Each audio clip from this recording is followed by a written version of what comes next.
Hey YouTube, I am now going to read chapters 2 and 3 of Shadow's Green Notebook right now. I just want to say that I hope you enjoy this, and if, well, you won't be able to hear my voice because of my poor microphone, so make sure you're in a quiet room or you wear your headphones, and I hope you follow along with me again. That's all I have to say. I'm not really used to this thing yet, and basically talking to nobody right now. But enjoy.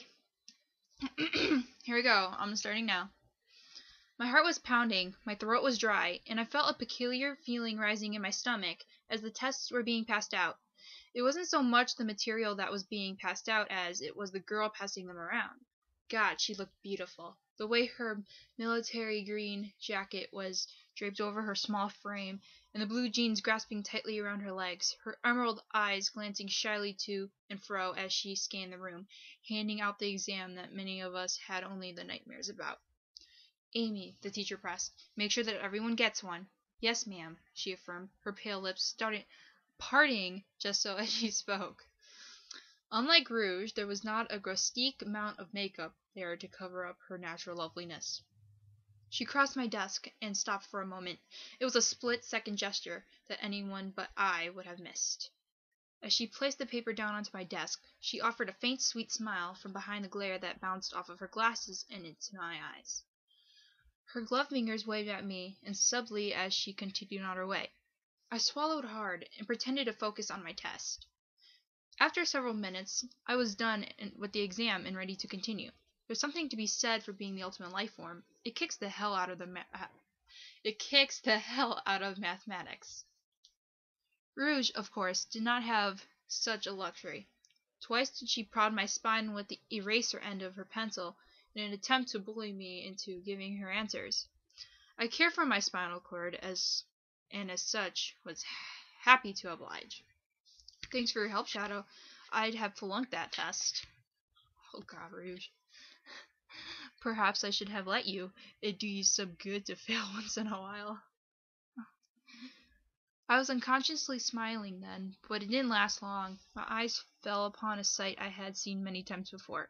It was Amy, standing on her toes and clasping her textbooks anxiously against her stomach. Now this alone would have been a rather cute thing to witness, but coupled with Sonic's presence, I could no longer say that. He was leaning against the left wall of the hallway, his head lolling backward as he fought back yawns. His toxic green eyes bordered on dead as he looked sleepily at the pink hedgehog. Never let it be said that I defended the wretch that is the blue blur. However, there is a reason as to why he always rejected Amy. It was a simple matter of preference. Sonic preferred not to date her. But it always made me sick watching her beg for his attention, seeing him tell her no, and then seeing him retort to more drastic measures. Shadow, the voice of Rouge asked from behind. What's up? I mindlessly turned to her and gave her my books. Hold these for me. She did so, arched an eyebrow, then looked around me and saw Sonic and Amy. Her brows furrowed. Shadow, don't even think about it. It's not worth getting involved. I ignored her and marched straight into the fray. The voices of Amy and Sonic were blending together in my mind, in a hellish stew, and burned my ears. So Sonic, what is it, Amy? I haven't got all day. Oh, right. I was wondering if you speak up. I was thinking maybe you'd want to go out with me. We want to go anywhere with you. To the dance coming up. It's far away, but I figured I could ask you early, and maybe. I arrived as Sonic began to push himself off the wall and into a standing position. His eyes crossed me lazily, but he shrugged my gaze off and turned back to Amy. Listen, Amy, he started. Just get out of my face, okay? I told you no, I don't know how many frickin' times. Amy's usually spry and smiling face turned downcast and embarrassed. There was an orange tint glowing from her face as the blood rushed into her cheeks. The corners of her eyes turned bloodshot as she fought back tears. She cried easy. Who could blame her? Amy, I know how you feel. Poor Amy. I pretended I had not heard Sonic's answer, and instead walked to Amy's side, feigning ignorance. Feigning ignorance. Wait, Ryan. Feigning it. Oh my god, forget about that word. Ignorance. I wrapped a friendly arm around her shoulder and beamed. Hey, Amy. She looked up at me sadly. Hi, Shat. I turned her away from me and over towards Rouge, who was still standing outside of the classroom I had left her at. Rouge wanted to talk to you, I lied, knowing that the bat was clever enough to improvise something. She's over there. See you at lunch? Amy's face lit up slightly, but only slightly. Oh yeah, I'll talk to her. See you at lunch. I watched her go, watched her wipe off the insides of her fogged lenses, watched her return to her happy, innocent self.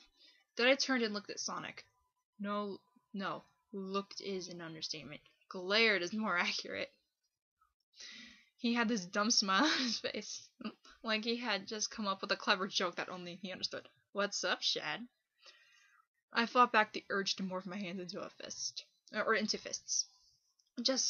I breathed, and then hissed in an attempt to calm myself. Seeing Amy so disheartened always enraged me. Just tell her no, for God's sake. Sonic shrugged as though the matter was entirely out of his hands. Hey, when she starts taking no for an answer, I'll start using it as one. It's not my fault she's an ignorant. I stepped forward sharply, interrupting his thoughts and making him flinch. Think long and hard about what you're about to say. There was a pause that felt like an eternity as he stared at me, dumbfounded. Between the two of us, we made up the toughest kids in school. No one ever challenged us, unless they were looking for a straight-on fight. It always seemed to shock Sonic whenever I reminded him that there was more than one guy around who knew how to kick his ass. His surprised expression twisted into a frown and then into a sort of half-snarl. Whatever. I nodded and stood back. My heart rate went from machine gun to normal in a matter of seconds, and it left me blinded. I shoved my trembling hands into my pockets. Right, whatever. We walked away from each other without another word. Rouge was there to greet me afterwards. There was no sign of Amy. Here's your books back. I took them from her and glanced around. Where is Amy? She read my mind. We'll see her at lunch, right? I cocked an eyebrow at my friend curiously. Right, I said with a worried nod. But where is she now? Rouge shook her head and shoved me towards our next class. Someone upstairs probably thought it was pretty damn funny that we both had the same first, second, and third periods. That's right, we were stuck with each other up until after lunch. Rouge, I insisted, trying to resist her pushing. What aren't you telling me? God, Shadow, she sighed. For such a romantic, you sure don't get how suspense works. Brilliant. She had something planned. God help us all. Well, again, I think I did good for This is my third try. This is my third try of chapter 2. I liked it. Of course I do. And I'm just rambling again. No, I don't really care. That's just how I am. Well, I'm gonna be back from the break, starting chapter 3. Then we'll sum it all up with, I don't know, my thoughts and how other people thought maybe. And then at the end, I do have mess ups for you to laugh at, just to be funny, just have fun. Well, I'll see you soon.